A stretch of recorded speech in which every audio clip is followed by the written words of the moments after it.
Guru Besar Ilmu Perikanan dan Kelautan yang juga mantan Direktur Pasca Sarjana Universitas Patimura, Profesor Alex Retraubon menyoroti ketimpangan kekayaan hasil laut yang melimpah dan kemiskinan ekstrim yang terjadi di Provinsi Maluku.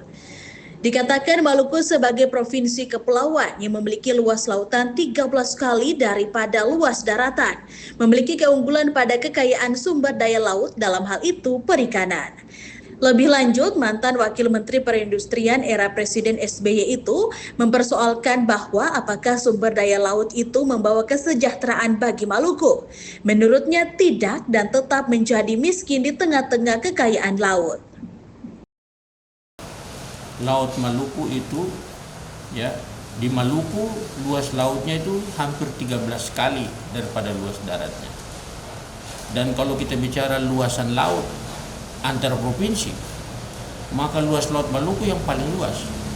Nah, ini di atas kertas itu adalah potensi, dan dia akan lebih baik lagi karena wilayah laut Maluku itu produktivitas biologinya berjalan lancar, ya. Upwelling terjadi di mana-mana, yang dia menciptakan kesuburan perairan yang memfasilitasi produktivitas hayati, produktivitas biologi dari semua sumber daya alam yang ada di kolom air itu menjadi bagus gitu. Nah, persoalannya apakah kekayaan sumber daya laut itu dia membawa kesejahteraan buat Maluku? Nah, itu jawabannya tidak. Tidak, karena Maluku walaupun dia termiskin sangat dibutuhkan kebijakan-kebijakan yang berpihak kepada pemberdayaan masyarakat Maluku terkait dengan sektor kelautan dan perikanan ini. Menurutnya, sektor perikanan dan kelautan itu Maluku membutuhkan kebijakan-kebijakan yang berpihak dalam pemberdayaan kepada masyarakat, baik itu kebijakan nasional maupun daerah.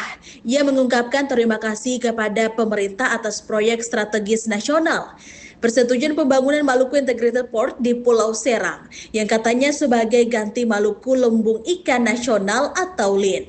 Menurutnya, jika Maluku Integrated Port berhasil, harus ada sentuhan dan kebijakan selanjutnya yang menstrategiskan hasil dari proyek itu sehingga investasi bisa kembali.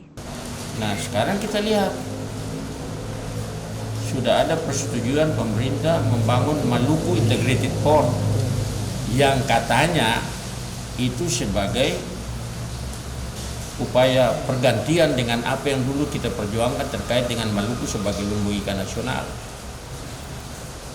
Nah, tentu ini kita berterima kasih kepada pemerintah karena pemerintah berupaya untuk membuat salah satu proyek strategis nasional yang wujudnya itu adalah Maluku Integrated Port itu di Pulau Serang, yang mana dia akan menciptakan pertumbuhan baru di Serang, karena kota Ambon, Pulau Ambon kan sudah jenuh sebetulnya, ya.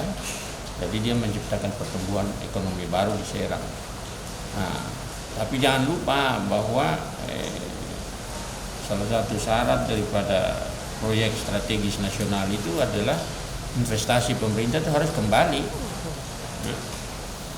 Nah, supaya dia kembali lagi itu harus ada sentuhan kebijakan selanjutnya. Kalau Maluku Integrated Port itu siap, harus ada kebijakan selanjutnya yang menstrategiskan hasil daripada Maluku Integrated Port itu. Menstrategiskan supaya apa? Ya supaya investasinya bisa kembali.